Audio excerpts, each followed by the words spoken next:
Hi there, and welcome to Side Quest, the in-between episodes when we need to take a break from our high-stakes adventuring in the Authors and Dragons podcast. We go to Side Quest, where we might play a game, we might have a fascinating guest, or we might just talk a little bit of shit. And who do we have with us today to talk a little bit of shit? We got Drew Hayes, Rick Waltieri, and Robert Bevan, and myself, Steve Werrell. Say hello, everyone. Hello. Howdy, howdy. I was going to start with a bonus section of some stuff I'm pretty excited about. Trailer drops for Umbrella Academy and The Boys season 2. But I think we're all in a position where we don't want to spoil it for ourselves, so we haven't actually watched the trailers. Is that true? This is how I'm in the similar position in that I haven't watched the trailers. I was going to get to that. Because we all haven't watched the trailers for noble reasons. Whereas you haven't watched the trailer because you don't give a fuck about In fairness, anything. I also haven't watched the trailer because I don't give a fuck.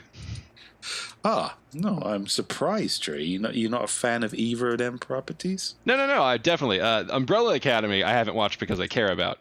The Boys I haven't watched because I don't give a shit. Ooh. I still haven't watched the first season. The first trailers were so bad. I've just never been able to force myself into it.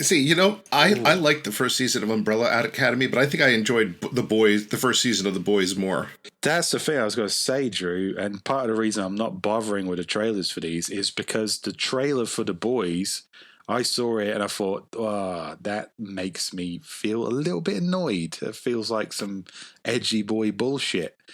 But when I actually watched it, it's really fucking good. I can't deny it. It's a quality piece of work. Maybe it is, but they really got to improve their marketing. I think I might have seen one of these shows. Is Umbrella Academy like boring X-Men? Yes, I saw pretty one much. episode at somebody else's house because it was on their TV. Well, maybe watch it at your own house and give it a little bit of more of attention. Man, I was bored with X-Men. I mean, It's probably not going to work for you. No. It's hipster X-Men. It's Judd Apatow X-Men. But I watched an episode. Well done. Did you watch an episode of The Boys? No, I don't even know what that is. We'll get you there, mate. We'll get you there. The two very exciting trailer drops that none of us have watched. Not a pedophile thing, is it? No, it's not. I have to say, I'm starting to really transition to a point where I actively avoid trailers the more I am interested in something. Like the Palm Springs movie that just came out. It's on Hulu, actually. For if you have Hulu, you can go watch it. Was very big buzz at Sundance. The only thing I knew was that it involved Andy Samberg, some comedy, and a time loop. And I was like, that's it. That's all I want. That's enough. The more I know about this, I'm not going to be happier. So I avoided it. It came out. I watched it, and I really enjoyed it. And I was happier for knowing as little as I did. I see your point. I mean, I'm not somebody who gets super bummed out by spoilers. I can watch an in-depth analysis of a film I haven't seen and then go watch it and still enjoy it. But I do have a particular... there's something just annoying about the presumptuousness of some trailers where they show you all the beats and highlights and they're like, don't you want to see this? And like, you've just shown me all your gold. Yeah. And you've still got 90 minutes to fill. So, I don't know. You haven't put me forward on a good foot there. But I'll also say, I mean, I don't need to be sold on something I know I'm going to watch. I mean, that's the bottom line. Like kind of like what Drew said, trailers are meant to sell me on something. But also, I'll say, we all kind of dabble in the whole writing thing, and a lot of the plots that you get out of, I won't even just say Hollywood. I was talking to somebody about The Old Guard, which is on Netflix now, and it's a fun movie to watch. The action is good. The acting is good. The plot is you can call the plot about 5 minutes into the movie. You can call what the entire plot's going to be. So it's so rare to just get a nice surprise that I don't want to take away even a little bit of that. Well, I'd say in some ways, again, on Drew's point on The Boys, I completely understand why you haven't watched it, because I watched that trailer And I was kind of like, ugh, I'm going to hate this. But I ended up watching it anyway. And everything in the trailer, that it looks like edgy boy bullshit. It is edgy boy bullshit, but it is padded with enough context and good writing and good conceptual stuff that it's actually probably one of the more interesting superhero things I've ever seen. It's a lot smarter and a lot more grounded and heartfelt than the trailer would have you believe. So, I don't know, maybe we should just stop fucking watching trailers. Maybe there's just nothing to be gained. The other thing I appreciated is it didn't 100% fully follow the comic book. And I'll be perfectly honest, shows that like do that follow that are based on a comic book, they kind of annoy me, because I know at some point I'm going to look up the comic and be like, oh, so this is what's going to happen. Especially if they follow it like number by number. I like shows that are like, okay, we're based on this, but we're doing our own thing, and they kind of did their own thing, and I kind of appreciated that. Yeah, I mean, I had some prior knowledge of Garth Ennis, and, you know, he is a pivotal voice in comic books. There's no denying it at all. He's a great writer. But I always thought, when I read Preacher, it's just like, some of this is entertaining, some of it goes a bit too far. Maybe if I was 15 again, this would be magical to me, but right now it's kind of like, there's enough cynicism in the world, there's enough sarcasm in the world, I don't really need this. So I assumed that a Garth Ennis TV program would go that way, but as with Preacher, the TV adaptations seem to be a bit less snide and bitter than Garth Ennis's stuff. I actually watched Preacher. I didn't know it was an adaptation of anything. I really enjoyed it. Yeah, I mean, if you read the original comic, I'm not saying they're bad. They're really good, really pivotal stuff, quite important, but very aggressively adolescently bleak. Now that Bob knows it's based on a comic book, he's immediately going to go back and just change his mind and be like, no, I don't give a shit anymore. You misunderstand me. I don't have anything against the medium. I just don't like superheroes. That's fair. Neither does Garth Ennis, which is why you should watch The Boys. I thought you said it was a superhero thing. Yeah, but it's about how superheroes are dicks. Well, I like Megamind. I like Megamind. As far as I can. Can we all just agree we liked Megamind? Actually, I didn't. Oh, fuck Jesus. you. Will we That's ever Bob's find peace? one thing in the sand. We all right. Is everybody convinced now? We're definitely not the same person. It's like you go through the corridor and there are two doors with two guards. One of them doesn't like Megamind, and the other one does. No, it still doesn't work, Bevan. You're gonna need more than that. I don't know. I really like that movie.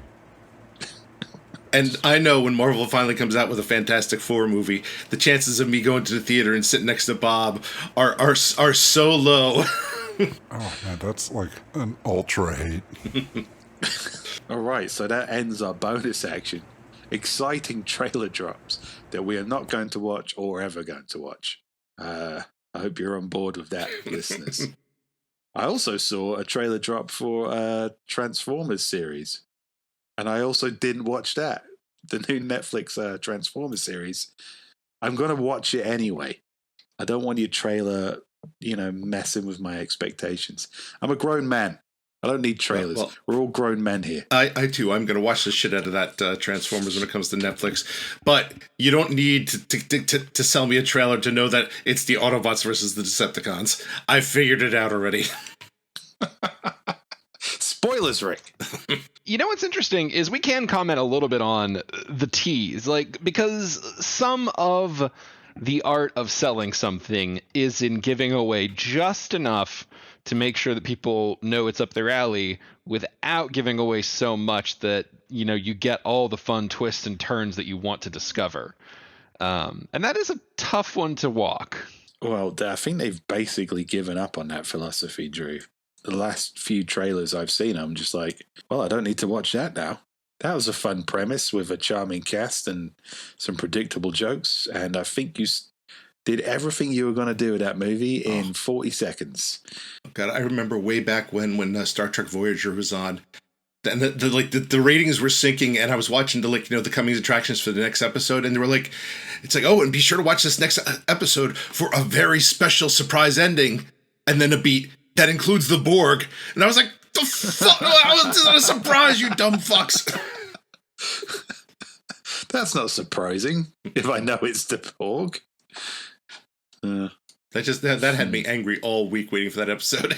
There have been movies, I mean, I don't know whether to call them, if they just fulfill the exact opposite purpose of what a trailer's meant to do. But I've seen trailers before where I just watch them and think, well, I'm not going to see that movie now. I don't need to.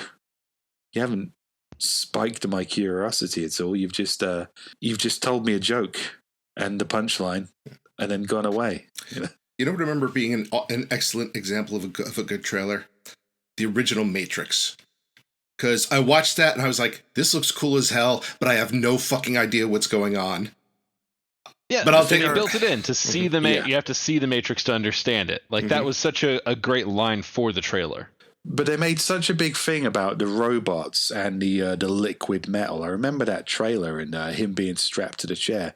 It looked like there was not an ounce of kung fu in that trailer at all. You must have gotten a different trailer than we did, because our trailer was nothing but kung fu. Oh, really? Yeah. I got the exact opposite. It was just like, I thought it was going to be another Dark City. Oh, I wonder if different countries got different marketing techniques.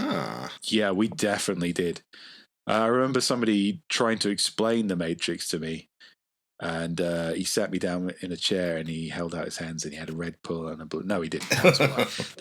And he didn't want to spoil it for me. And he was like, well, in the Matrix, if you wanted to jump on top of a rooftop, you just could. But the trailer was like, it was all about the machines. There was the scene where Keanu Reeves is covered in liquid metal and nobody flew through the air. Nobody did kung fu at all. To the point where when we actually watched the movie and they first did the old training simulation where Morpheus and Neo first fight and the gong sounds and it goes old school kung fu, people actually laughed because it was just like so surprising and weird to them. See, the trailer here, I mean, the whole robot thing was a complete surprise to me because we got nothing about robots or even the future. We just got, what Drew is saying, in order to understand the Matrix, you have to be in the Matrix, and then a whole bunch of special effects shots of people fighting, dodging bullets, and shooting each other. Oh, not completely different here. It was like it's some robot liquid metal mind meldy crap. I thought it was going to be a kind of one of them kind of deep B movies you got. No, it turned out to be not that deep and an extremely A movie. So, well, there you go. Again, further evidence that trailers are bullshit. Have you guys ever made a book trailer? I know that was a big thing for a few years, but I haven't seen anybody talking about it in a while. I have one for Bigfoot Hunters. I had it made. It was relatively cheap.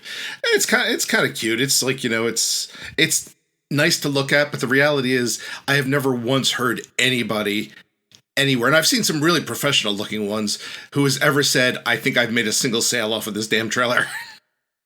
Book trailers to me feel like getting a fancy author picture. You probably don't need that, but if it makes you happy, then fuck anybody who disagrees. But at the same time, like, if you need a fancy author picture, you're gonna know. You're gonna have plenty of lead time, I assure you. I think my most recent experience of making a trailer was making a video for the Indiegogo we did for the Orphans and Dragons comic book, which by now, by the time you're hearing this, has been completed and made $100,000, I assume. And that was fun. I really enjoyed doing that because I just basically put a slideshow together of John Luther Davis's and Johnny Segura III's excellent artwork and just talked a load of shit over it in my Bell and Door voice. And it was fun. But it did say, the Indiegogo thing said, you need a movie, you get 2,000% more engagement if you've got a visual trailer. Movies and comic books both are visual mediums. Like for a book, I could imagine a trailer doing more harm than good, from people looking at your ad and saying, why is this linked to a book? I thought this was for a TV show or movie. Yeah. I get that with some of my ads where I've got like a fancy D20 on there and like a bunch of comments. Oh man, I thought this was going to be an ad for dice. I came here for a single D20. Fuck this. Don't you open a world of magical adventure to me. I'm here to buy dice for my role-playing game. I don't read the rule books. I sure as shit ain't gonna read your books. I'm here because I like shiny things. Fuck you.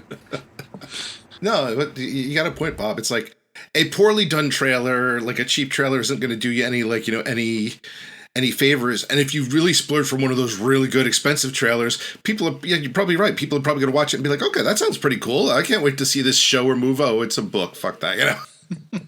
Yeah, there's people get in their heads and they forget what the purpose of a lot of the tools we use as writers are.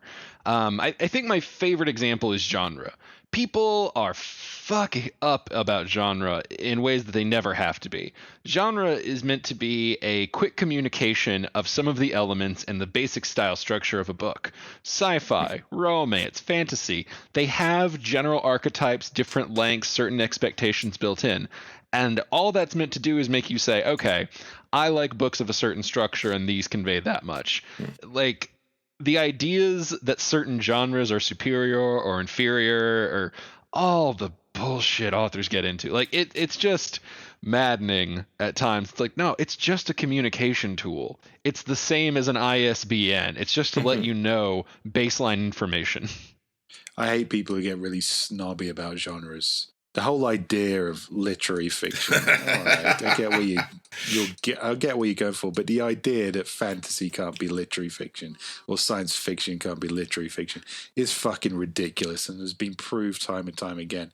But what really annoys me is when someone like, was it Margaret Atwood? Oh no, my book's not science fiction. That's all rocket ships and aliens. It's like, fuck you. What a horrible betrayal. But by the same token, if you described those books as science fiction, a science fiction reader would not probably be happy with the product they got. I think they would. I mean, like 1985, that's science fiction. I don't know that would be the one I would give. I would describe that as more dystopian, or something like that. Like, well, baseline sci-fi. I'm not defending her being shitty. That was being shitty. But like, I am sort of coming back to, like, I mean, there's nothing wrong with saying a book is not within a genre. One that comes up for me a fair amount is NPCs and the lit RPG genre. I know some people do definitely consider it within that genre. I do not ever pitch it as that because there's no character sheets, there's no stats, there's no hallmarks of the genre that people who like it look for. And so if I were describing it as that, it would be painting a picture that sets us all up for disappointment. Yeah, but at the same time, I mean, one could easily argue, and I will easily argue, that that some of these subgenres, especially, they can get really inbred with regards to what they accept, don't accept. I would agree. NPCs, would be considered from just a high level lit RPG. I mean, when I remember I got a low star review for Silas Kane Scrolls because somebody was like, "Oh, I really enjoyed this, but it's not lit RPG. I didn't see any character sheets," and it was like, "The fuck is wrong with you if you enjoyed it?" You know?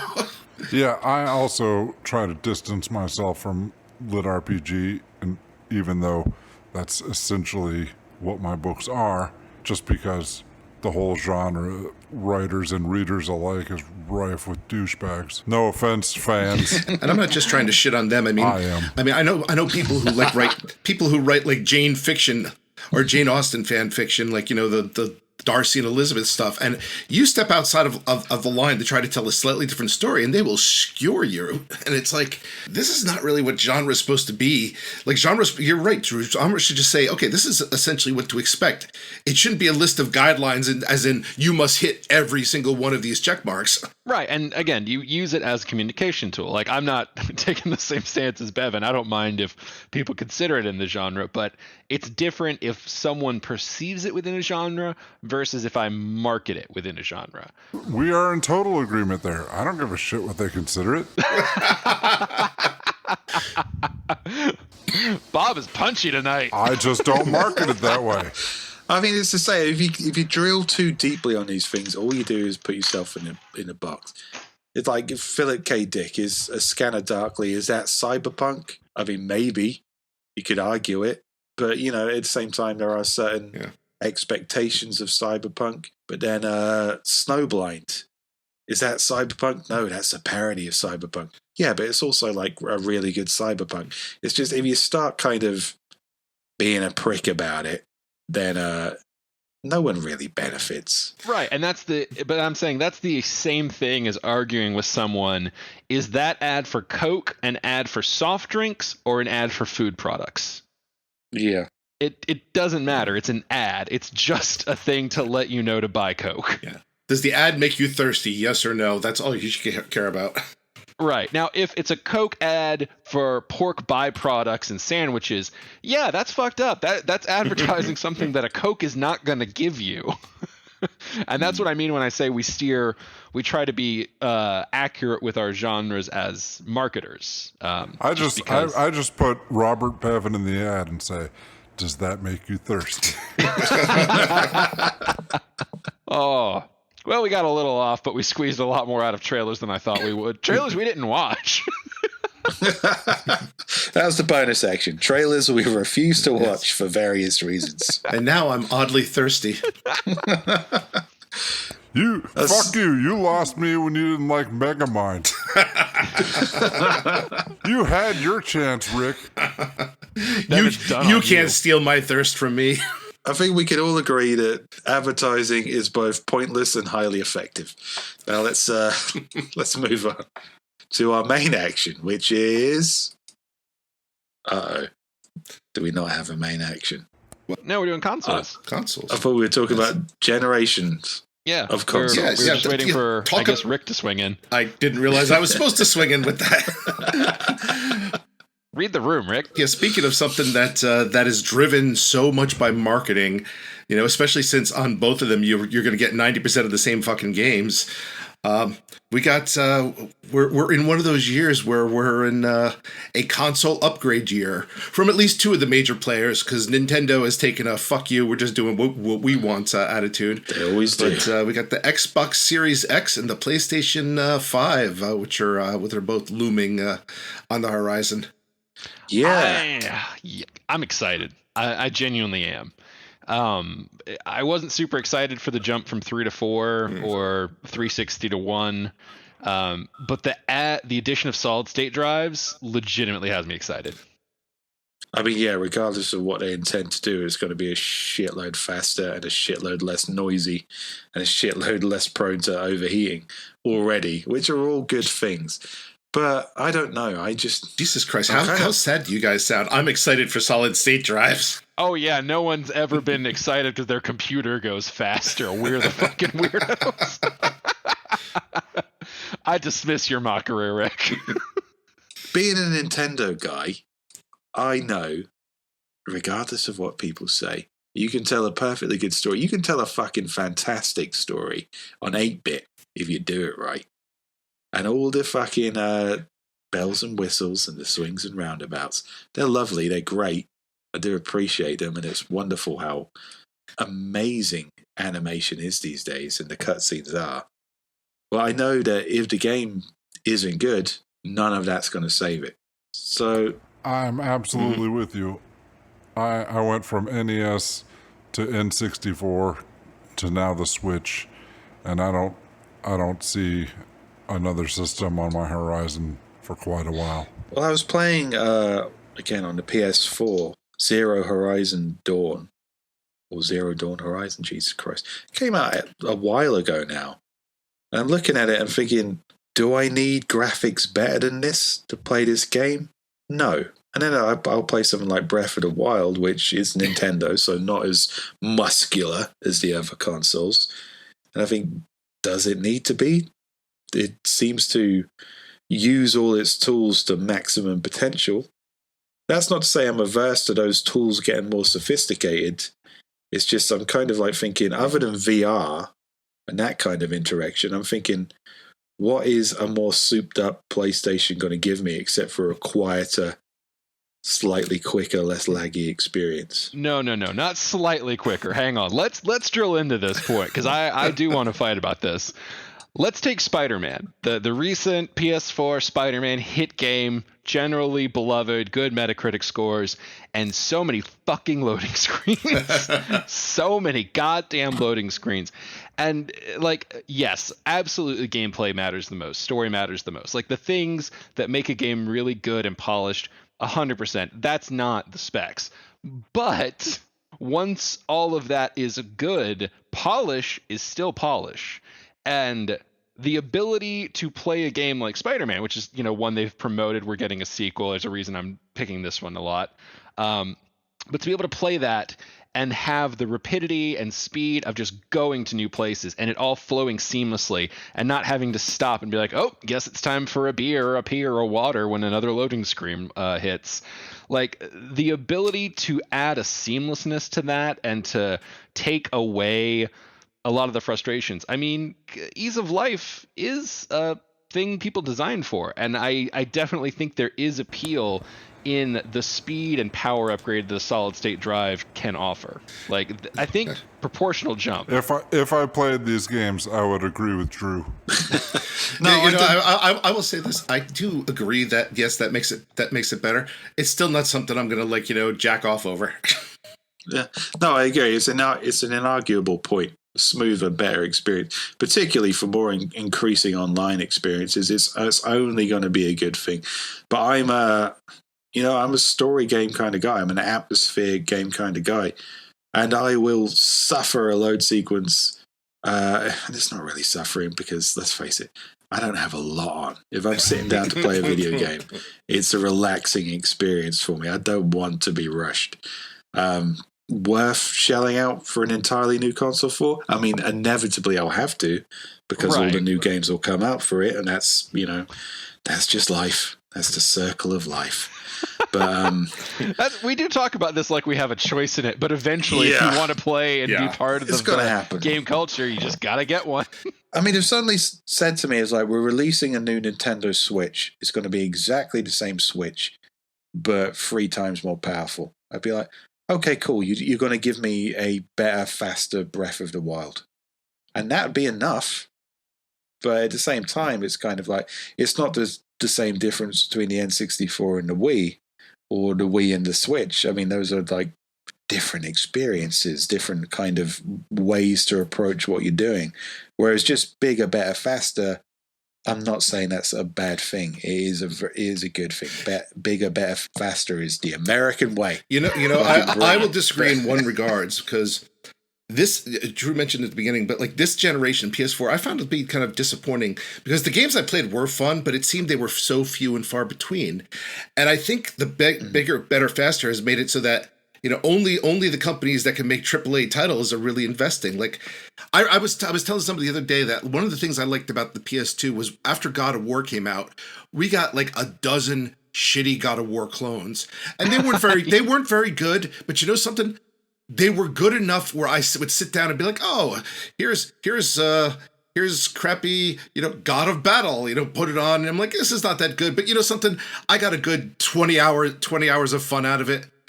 Yeah. And I haven't seen that with the PS4. Like, it's kind of like you're either going to get a AAA title or you don't get dick. I'd like to comment on that because that's really fucking interesting. The AAA titles we get right now are fucking primo, expensive, really hard to develop. The top talent in the world to bring you this, 10-hour experience that you pay as much, to be fair, it's 10 movies worth of entertainment. At least, and you pay 10 movies worth of price for it. That's fine. But how sustainable is that? Without the kind of, if I find myself going on Nintendo eShop and downloading some bullshit indie game and playing it for 3 hours and going, oh, that was great. That was fun. I really had fun with my kids. That stupid multiplayer game. That fucking Goose Game. I love that Goose Game. You're right. But then you'll hear like Square Enix be like, "Oh, we're developing this," and your kids are going to be like, like in like gone to college by the time it fucking releases. Yeah. And it says like, "Oh yeah, we're developing this. It's going to have realistic jiggle physics on the cock, and it's going to have an open world bigger than the planet of the Earth." And you're like, "Well, that sounds great, but I'm playing this Goose Game." So see ya, I guess. So let's steer slightly away from the bigger, better, faster, because I do have a point of consideration, and it's not one I would have had even a few months ago. But as we just finished before this doing a live stream, as we mentioned, this is the last day of the Chronicles of Calamity. As you're hearing this, it's over a week, almost a week past. But so Steve and I have been doing some streams today to kind of promote it. We just did one called Nightmare Tour, where I, and Ruby Wednesday go around and explore Disneyland and gawk at the uncanny valley nightmarishness of it. And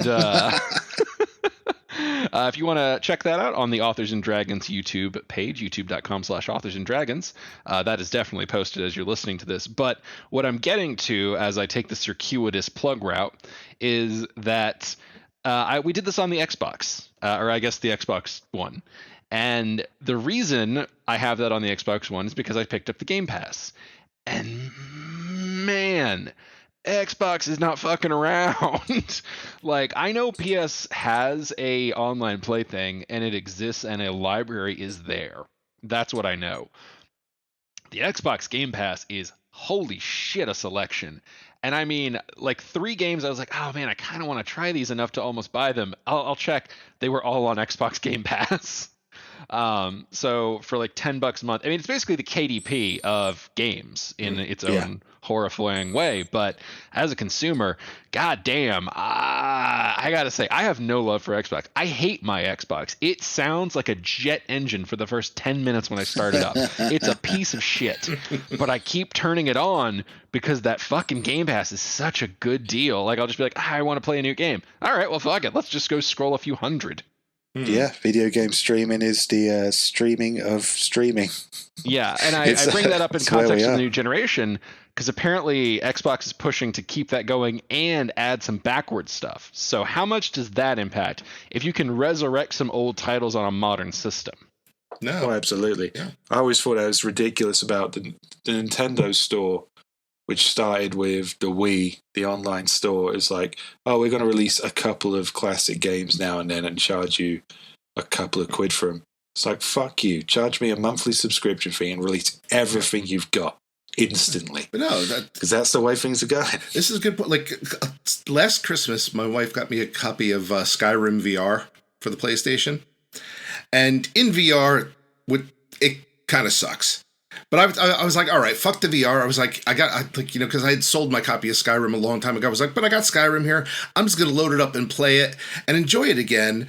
And it didn't work without the VR, so I didn't. But I was still like thinking to myself, this would have been nice to have on demand just to say, okay, I'm bored. Let me kill a few hours in this game I know I enjoy. So I can kind of understand the whole thing of I wouldn't go out and buy CDs or like the discs of old games that I've played before, but with an online thing, if I ever get cheap enough to actually invest in one, or not cheap enough to invest in one, I could see myself doing that. I mean, they've got a pretty good selection. If anybody out there is listening, Rare Replay is on the Game Pass, and that's just a massive collection of all the classic Nintendo Rare shit. I was fucking around with Banjo-Kazooie yesterday. I mean, it's just all the good stuff there. I got to give them credit. Like, a lot of companies say they're doing a streaming thing and they bullshit their way through that library just to get that subscription fee.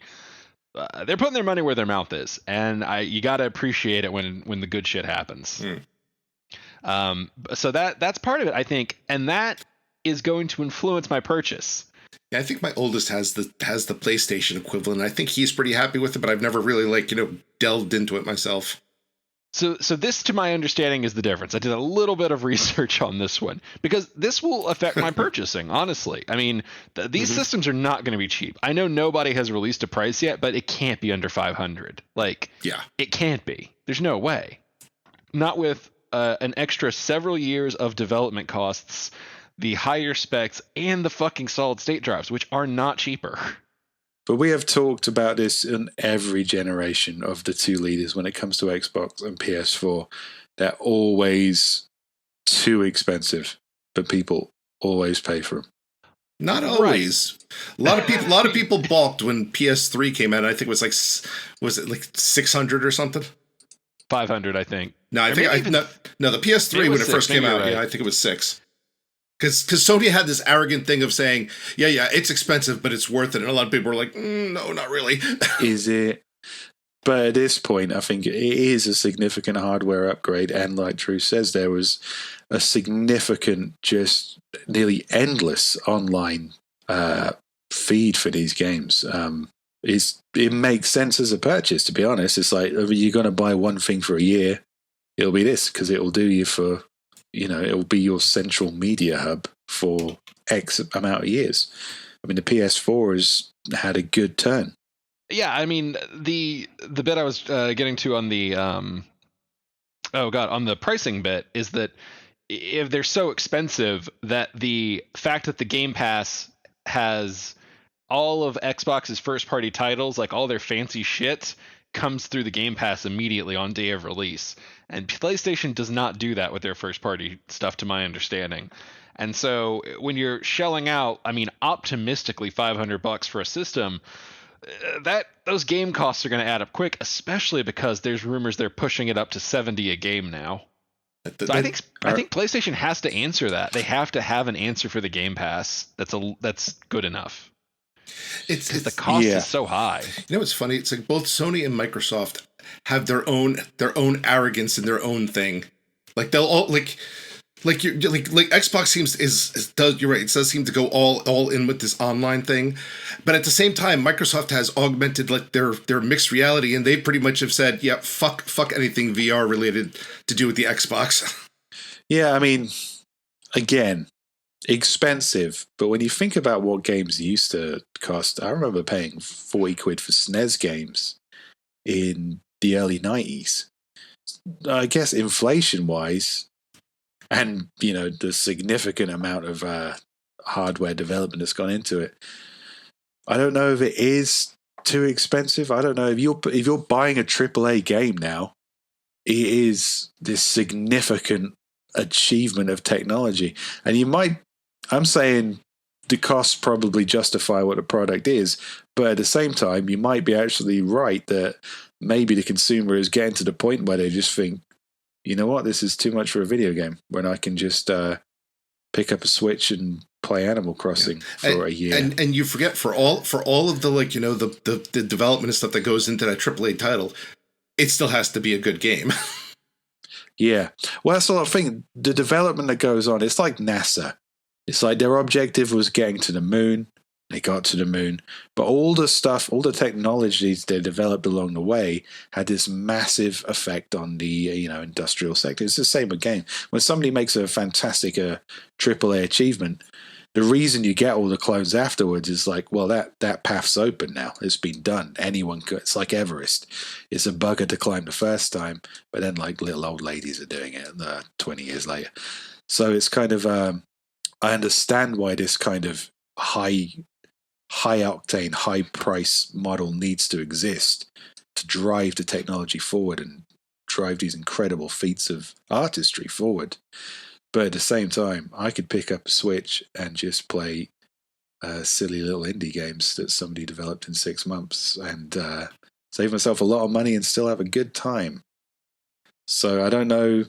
I understand why this model exists. Whether it will run into a brick wall at some point, maybe. Well, so pricing is a wild one. We've been stuck at $60 games for like 3 generations now, longer than the model should have held. But there's this constant fear in the industry that people will balk if they go over 60, and it's not unfounded, because the closer it creeps to $100 for a video game, the more a part of my brain's like, I don't know about this, buddy.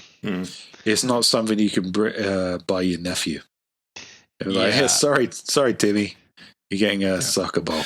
Fuck off outside. But that's why I was saying it's like, we need those like knockoff like $30 like bargain bin games, because I know I got a lot of back in the PS2 days, and I really just haven't seen those for the PS4, and I don't want I don't want to see those go away, just because they don't have like a stealth like a AAA cast doing motion capture and shit. There's definitely still got to be room for those games that are fun, but they're not giving you that full mind-blowing, like, I don't know, Last of Us 2 experience. Rick, have you not heard of indie gaming? Because it's kind of a thing right now. Yeah, I mean, getting in that flow state, and even stuff like turn-based combat from the fucking 90s, it's still building your characters up there. It's still really satisfying to people, and there's still just that was the heyday for me. Yeah, but it's still like a lot of younger generations find that kind of gaming really satisfying. Cute little chibi stuff that you don't need the entirety of RoboCop processing your console for. It still stands up. People still do this. It's like people like gourmet restaurant meals. People like to pick up a beef jerky, So it's the fact that, again, what Drew was saying about them bulking about going over a certain price, it's true. It's wages haven't gone up that much. When it comes to technological advancements, wages and quality of living have not kept up because the technological advancements have been fucking insane. Well, I would offer that they especially aren't going to be catching up this year because, I don't know about you, but by the time the PlayStation comes out, I'm not expecting the economy to be roaring back. I mean, I'm expecting shadow puppets on a cave wall, but we'll see. Oh, actually, that's a great segue to something Rick mentioned earlier, how they both have arrogance in their own way. Microsoft and Sony have both fucked up in the exact same way with the prior two generations. PlayStation 3 came in way overpriced, and Microsoft swooped them with the 360. Mm-hmm.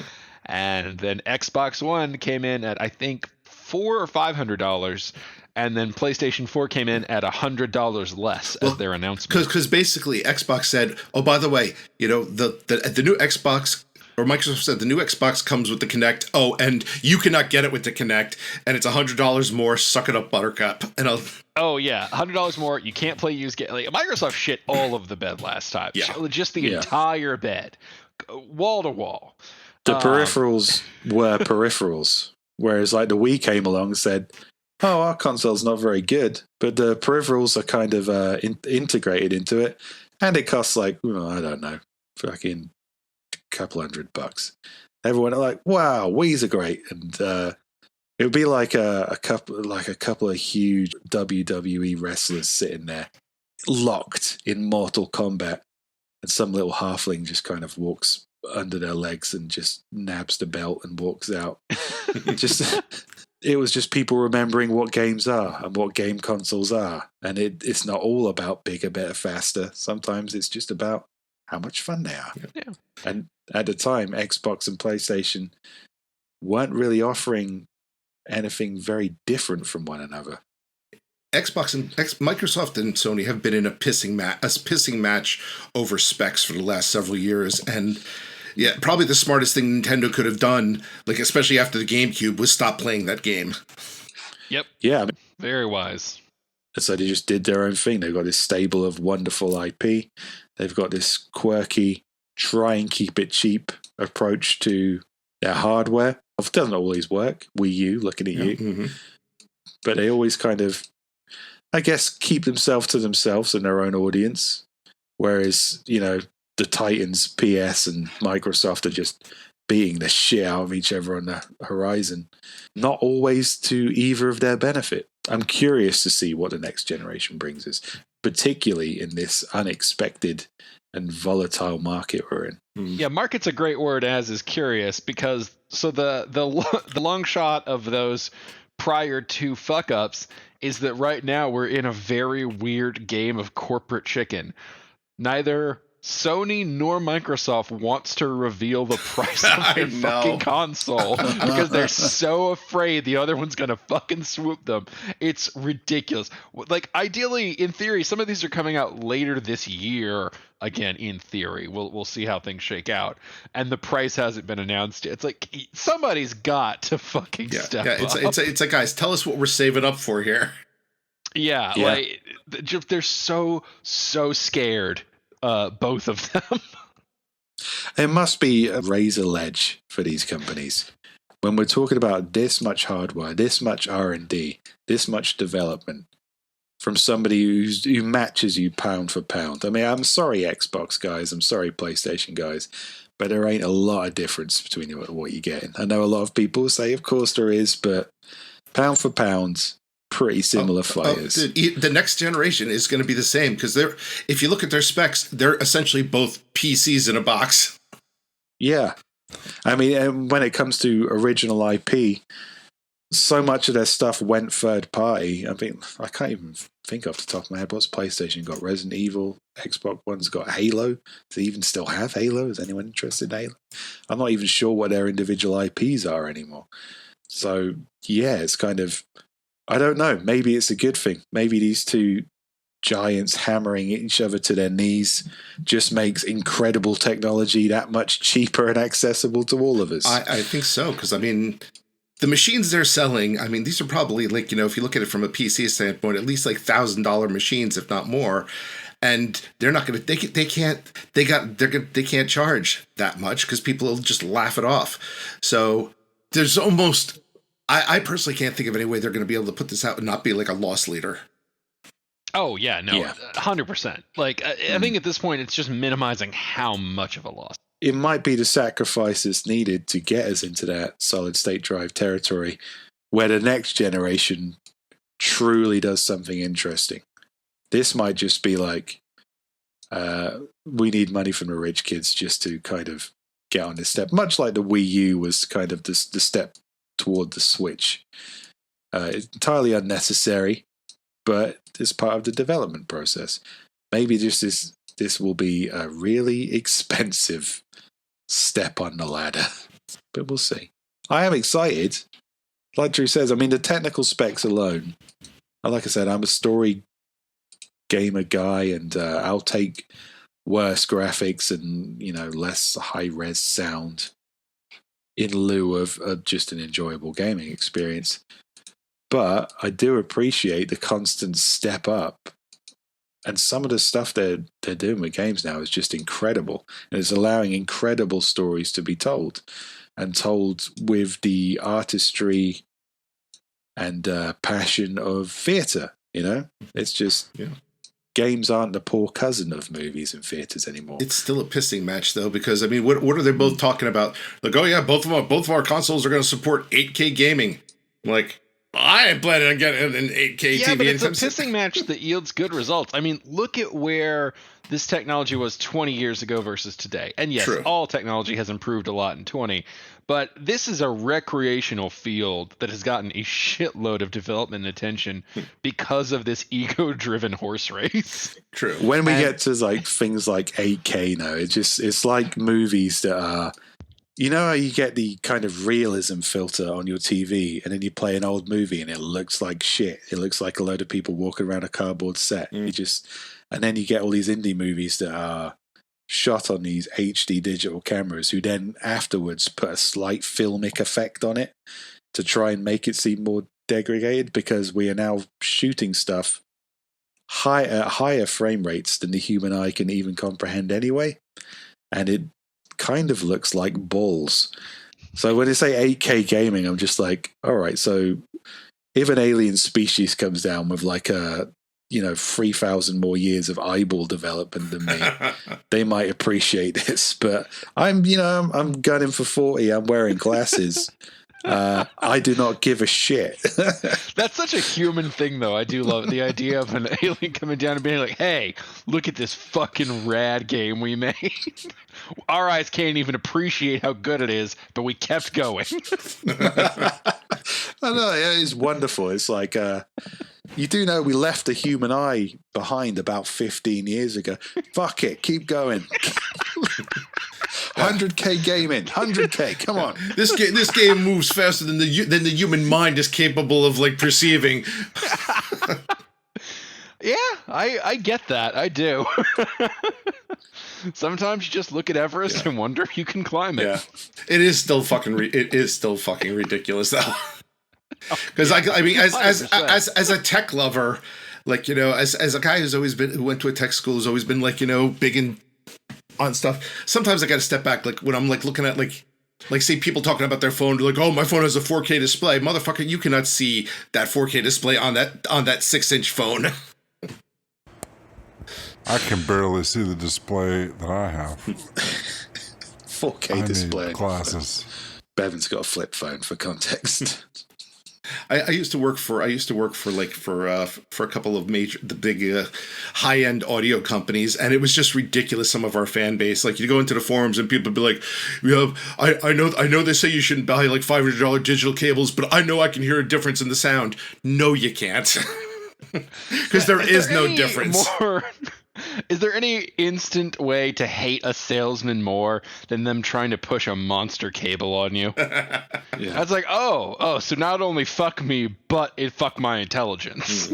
It's like if a robot from the future comes into your living room and listens to your stereo, he's going to think you're a fucking rube, man. Buy this cable. You know, the frequencies you'll be appreciating. You lost them when you were 8 years old, but buy this cable anyway. It is interesting, you know, the design, like, you know, just going at talking about aesthetics for a second. I mean, at the end of the day, you know, once you buy it, I mean, you kind of forget what it looks like pretty quickly. But it is interesting the aesthetics that Microsoft is essentially going with shoebox, whereas PlayStation basically, you know, looks like something that was pulled out of Demolition Man. Oh yeah, very different aesthetics. I thought that maybe PlayStation were going for some kind of cooling shape, maybe something that would just like give it like an nth of a percent advantage of keeping things cool. Because I bought a PlayStation for my kid. I mean, and the newer ones are better, the PS4s. But honestly, the thing's like a fucking jet engine / oven. And so I didn't know if that was maybe just like, because I can't think of any other reason why they design a console like that for. Maybe it's just some kind of cooling method. I don't know. So I have two things to say on this one. I have very garish tastes. If you've ever seen me and my shirt selection at a convention, that'll pretty much prove itself. And I fucking love the PlayStation 5 design. Fucking love it. It looks like a neon 80s cocaine nightmare, and I can't fucking wait to have one. This is games console for people who don't give a fuck. That nothing in their living room matches. It's got a little bit of Art Deco to it. You know, it's... They took a swing. They took a fucking swing. The Xbox was different. It's just like you know that piece of shit Empire droid from the first Star Wars movie? Imagine if it had a cousin no one liked. Let's make it look like that. Like, imagine if it had a cousin that dealt cocaine and went to a high-end college. I don't want the shape of this console to emit anything that might be confused as potential joy. Basically, bring me a tombstone, and we'll design a gaming system around that tombstone. A tombstone that deals E at raves? I'm looking it up now because I haven't looked into this before, but I think it looks nice, and I don't care about its cooling or whatever, but yeah, if part of the appeal is that it's a flashy looking thing, that counts. It's going to be in your living room. It looks like a tailored suit from the 70s, the PS5. Oh, nice. Yeah, whereas the Xbox kind of looks like something you want to put behind your entertainment console. Well, yeah, maybe you just stack something on it. Xbox is the definition of inoffensive. If the PlayStation 5 got drunk at the wedding and threw up on the cake, the Xbox showed up, signed the guest book, got in pictures, and literally nobody remembered it was there. If the let's be perfectly honest, if the Xbox Series X was a vampire, he would be Fred. No, Fred at least has the sweater vest. Oh my god, I hope the first person to buy a new Xbox Series X puts a sweater vest on it, because that's the only way you're going to brighten that thing up. Yeah, okay, there's a thing there. Now I see it. It's not just more background. Why do you have a sweater vest by your TV? Oh, there, the Xbox. Fucking this obelisk of nothing. Yeah, I'm going to go with when it comes to sheer kind of what I want seen in my living room. I don't know. The Xbox has gone for unobtrusive to the point where it's awkward and strange. It's like if somebody turned up to work in a completely black suit and a black tie. You'd be like, yeah, that's work attire, mate, but you look kind of fucking weird. Whereas the PS5 is like somebody who came up in like maybe a shirt and jean combo that's slightly too fancy, but, you know, puts people at ease. Yeah, I mean, the PlayStation looks like, I mean, if it transformed into a Decepticon and murdered you in the middle of the night, you wouldn't be surprised at all. The Xbox looks like it looks like if it came to life and killed you, it would do so really slowly and dully, probably with a butter knife or something. The Xbox is a design that makes the old GameCube look exciting. Yeah. At least the GameCube was quirky. It's like, hey, I'm a box. It's purple. Hey. I've got a handle. I'm a purple. Look at my intro screen. All these little boxes. Blob. We're funny. Now buy the next one. Come on, you've had your fun. This one is like, yes, I am rather rectangular. I don't see anything funny about that. Now give me $800. Oh, all right. So, final drill down. If you had $500 gift card for one of these hypothetical machines, it could only be spent on that. So, use it or lose it. You get one. Which would it be, and based on what? And it can be as little as the look or the brand loyalty or what have you. So, you know, feel free to be petty. Go nuts. I'm going to say PS5, not just for the aesthetics, or the aesthetics would play a part in it. Not just because I'm a Resident Evil fan, but to be honest, just had PlayStation for a couple of generations now, and it's fine. There's never been anything special enough about the Xbox for me to switch over, and I guarantee if I had an Xbox, I'd probably say the same thing about switching over to a PS5. I'm going to also say PS5, and part of it is like, you know, some of the exclusives. I am definitely looking forward to that new Spider-Man game. I love the God of War series. But also, I know I was making fun of Skyrim VR, but I did actually have a lot of fun with PlayStation VR, and I know Sony's making a next generation one. And I want to see VR kind of come into the mainstream. And I think that's one way it's going to happen. Yeah, reasonable. We've got a VR park in our town. I don't know how long it'll last. Cool things don't really last that long in our town. But I do really like VR. It doesn't make me sick. I can do it for an hour and a half and feel okay. My brain adapts really quickly to thinking it's real. I do think it's, how long have we been seeing like VR in movies and stuff as a totally immersive experience? We've been promised that a while. I think we'll live to see it. Does Steve not know he's in VR right now? Oh God! You should have taken the red pill. I'm still in the Disney simulation. I think completely, not utterly convincing, but near as damn it VR experiences being common in the household are very close. And I would maybe support PlayStation for that because they've made perhaps the biggest gains on making that mainstream. I think despite all the praise I heaped on the Game Pass earlier, I think I have to go PlayStation 5, and not just because it looks like Tony Montana's cocaine butler robot, but because I have never owned an Xbox that wasn't at least a little bit of a piece of shit. I had a 360, give me the red ring of death. And I mentioned before, this is not supposed to happen. But again, my Xbox One just fucking roars for a solid 10 minutes when it starts up. Annoyingly, aggressively. I have to walk out of the room. And so every PlayStation product I've had has lasted to the end of its life cycle. I have always replaced it for a new generation, not a new model because it broke like trash.